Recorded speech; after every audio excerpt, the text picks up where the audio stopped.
Hi, everyone, and welcome to my review of The Boss. This is the brand new film from director Ben Falcone, who also co-wrote the screenplay with his lovely wife, Melissa McCarthy. I think this is the second time they've worked together in this capacity since the movie Tammy from 2014, a movie that I was excited to see, but was sadly disappointed by that movie and not impressed with it. I really didn't laugh, and I didn't know if the film wanted to be a drama or a comedy.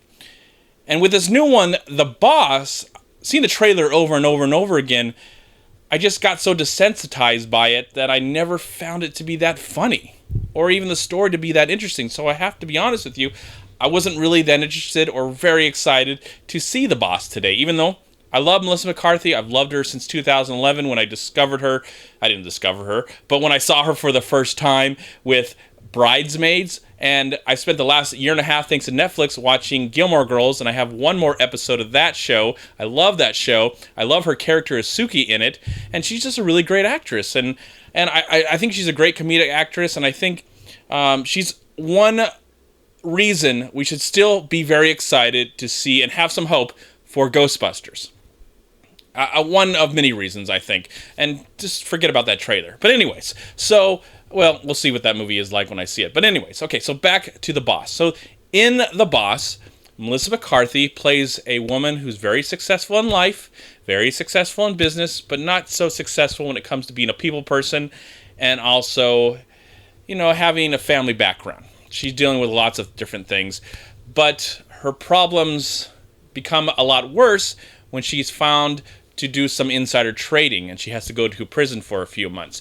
But luckily, her assistant, who's played by Kristen Bell, the lovely Kristen Bell, Veronica Mars herself, there may be a way for her to resurrect her career and her life and maybe be more of a people person. So who else is in this movie? We have Kathy Bates has a small part, and Felicity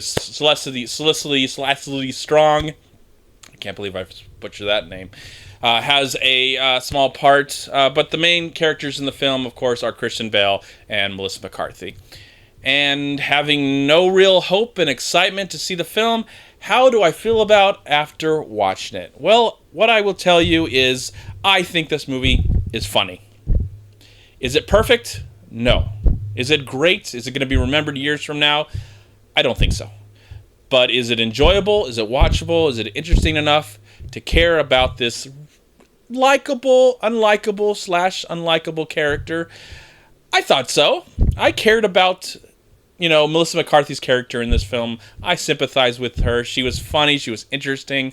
I thought a lot of the comedy timing worked for the most part. There are some moments in the film where it does get over the top and all these elaborate, violent scenes happen.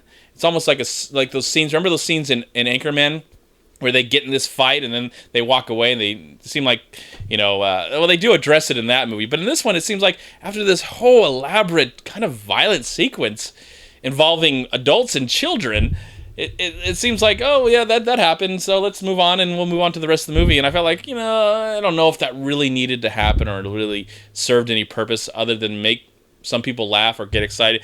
I saw that in the trailer, so seeing it again, I wasn't too impressed. And there's some other stuff that happens in the trailer that when it happened in the movie, there were times where I was like, yeah, I saw that in the trailer. It's not that funny anymore. And then there was times like, oh, that's still kind of funny. It's still kind of enjoyable.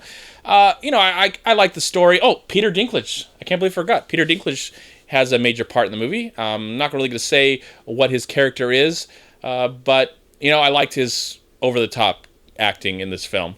I thought it was quite funny. I like the relationship that happens, the friendship that happens between Melissa McCarthy's character and Kristen Bell's character. I thought that was handled nice, and Kristen Bell plays a single mom, and the kid who's playing her daughter in the film, she was cool. She was a nice person. She seemed to fit the movie quite well.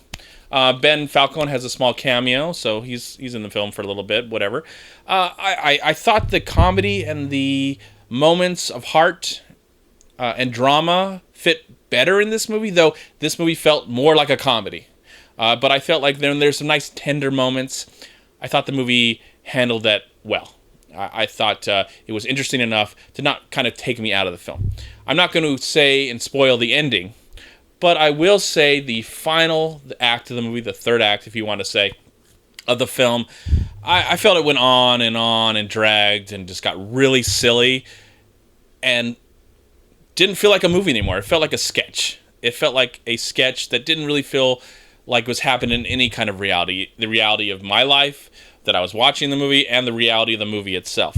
I just never really connected. I was almost like when it was just going on and on and on, I was like, okay, movie, just be over already, because I've really enjoyed you. I've really found some comfort in you. And Melissa McCarthy proves once again that she could pull off a great performance. I think she's really great in the film. The movie's not great, but it's good enough to make me laugh throughout. I mean, there were times where I laughed a lot. I lost control a few times, and there are times where I was waiting for a while for the laughs to come again. So it is spread out a little bit, but for the most part, I liked this character. I cared about her plight and what she was going through and what she had to get through, and this whole idea of competing with these, I guess, dandelions or Girl Scouts, whatever you want to call them. There's some humor. There's some great humor that comes from this whole competition between what she's got planned, what the Girl Scouts or whatever they want, dandelions, I think they're called, have planned. And then there's plot points that you've seen time and time again with stories like this. So there's nothing really new being said here.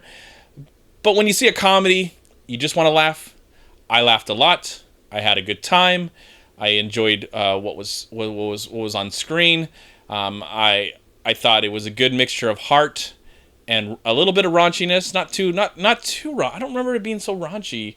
Just a little bit, it's an R-rated film. They do cuss a lot, but it never felt in your face. So I appreciate that. I enjoyed the film, and I would recommend it, especially if you're a Melissa McCarthy fan. If you like her work, I think this is a good addition to her. Again, I don't think it's a movie that's going to be remembered in time, like Bridesmaids or Spy or The Heat. And hopefully Ghostbusters is going to be good. I really hope Ghostbusters is good. I mean, I have a lot of faith in that film. Forget the trailer. But anyways, back to The Boss. I like The Boss. I thought it was funny. I thought it was good, and I would definitely recommend it. And for that, I'm going to give The Boss, I'm going to give it 3 stars out of 4. Thank you so much for watching. Please like, comment, and share this video. And also, please check out these amazing movie websites.